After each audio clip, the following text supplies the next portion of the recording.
So hi, we're we're here with Nomad Yes Happy. Yes.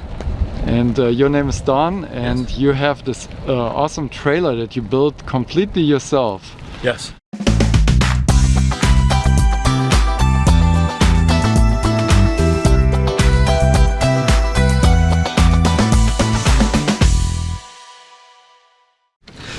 So I would say probably for a couple of years I've been wanting to kind of move into this lifestyle. I've been thinking about it for maybe even decades. And I got to a place where I could do that. And initially I was looking at getting like a van or maybe a four-wheel drive like a Suburban and building that out and making it comfortable to live in and then go travel, you know, live on. I'm old enough to retire and collect Social Security. And then as I was going through the process of thinking and designing all that stuff, my daughter, my oldest daughter, said, I want to come. She wanted to come along. Yeah. So, okay, so now I'm thinking, we're not going to fit in a van. We're not going to fit in an SUV. What am I going to do? We're not going to fit in a cargo trailer. Right. So I needed more room. And I was watching a commercial for RVs on television. It was a commercially built RV, and they had a tilt-out. Yeah. And I said, well, I could do that. I didn't know that I couldn't, but I said I could do that. Yeah, so yeah. I did. That was the genesis of the idea. Did you have a lot of background in building and woodworking and stuff like that? First thing I've ever done in wood. I have a lot of background, industrial background, a lot of steel. I was a research metallurgist for 11 years. I was a computer programmer. I did a lot of different stuff. So Yeah, I have a nice. wide and varied background. I learn stuff really quickly, which is why my background is Awesome. so wide. But this was the first thing I did in wood, and I did it at my dad's house in Blue Jay, California. Yeah. And he's a master cabinet maker. So I had his expertise, and hey Dad, how do I do this? You know. So I had some help for technical issues and questions about how to proceed with some solution, whatever. And he helped with that. Awesome. Well, let's take a look. Yeah, come on in. And I see you have a deck here. I mean, it's like you prop it up, but it's essentially like a veranda. Yeah, that's exactly what it was intended to be. I want to put a door across the back here eventually. This is still a work in progress. I think most of them are. But yeah, I wanted to have a porch. So I'm going to get something to coat this with. I thought AstroTurf, but I don't know. I'm still thinking. Well, that would be cute actually. That would be fun. maybe. And then put the chairs on top and a little side table, and then Well, I want to get some potted plants. I want to grow some herbs like basil or something. I think looks those are- totally quaint then. All right. And then I'd have a door here. I'm going to block that in and put it like in a regular door with maybe some stained glass or something. Yeah. All right. Now we'll go inside. Wow. Okay. So one of the criteria was it would be tall enough for me to stand in. You're just about reaching the top there. Yeah, but I So- can but you stand can. without the hat. I could totally stand in You here. might hit my clips and stuff. I'm still doing wiring. I Yeah. want to do a steampunk motif Uh-huh. with copper pipes and run all of the wiring that. I just haven't gotten to that point yet. But Right. this is how I get into the pods right here. Ah, yeah, and you got a table there for your laptop. Yes, this is what I'm using for my desk. Oh yeah, and that's essentially like it's a bedroom. Yeah, that's my bedroom.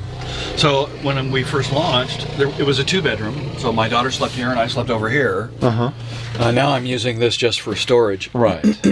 So, So your daughter finally said like, oh, this is maybe not for me.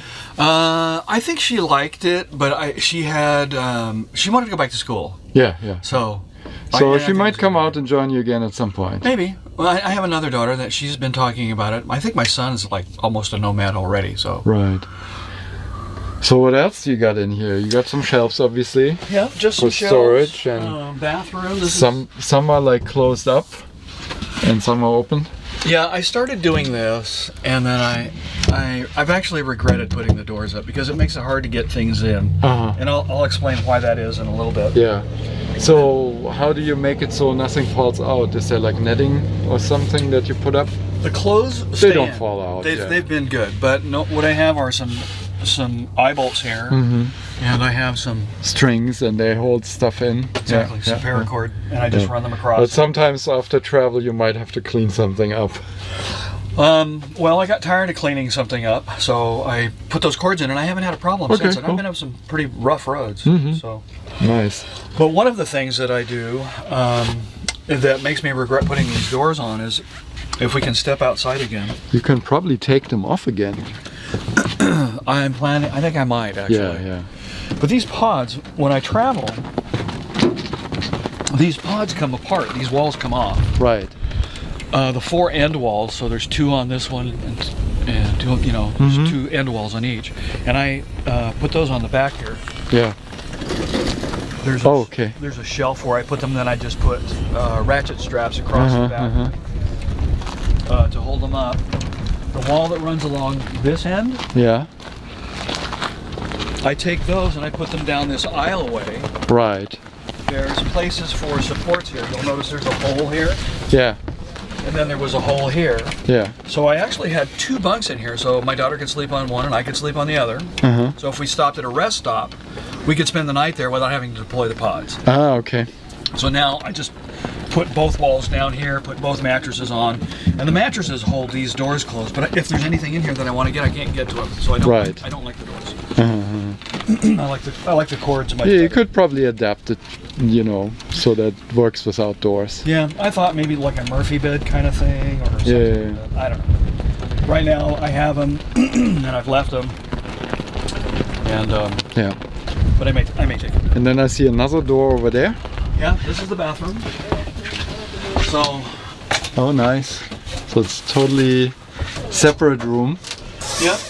Nice and private. Oh yeah, right. And I'm going to probably put a shower in here eventually. I just got a water tank, so I'm going to build a black tank in here, and make it like a what do they call it, a wet bath? Yeah. So there'll be a drain, and then I can shower in here as well. Yeah, absolutely. Yeah.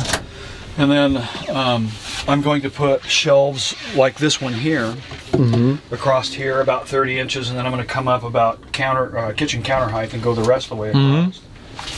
And I'm going to buy Wednesday. I'm going to order a winter 62 quart dual zone to put under here for my refrigeration. I'm using an ice chest right now. Yeah. And I have to get ice about every other day. Yeah. And it's getting tedious. I have to use gas to get there. Yeah. The cost of the ice is over a 10-month period would pay for that refrigerator. So do you have solar yet?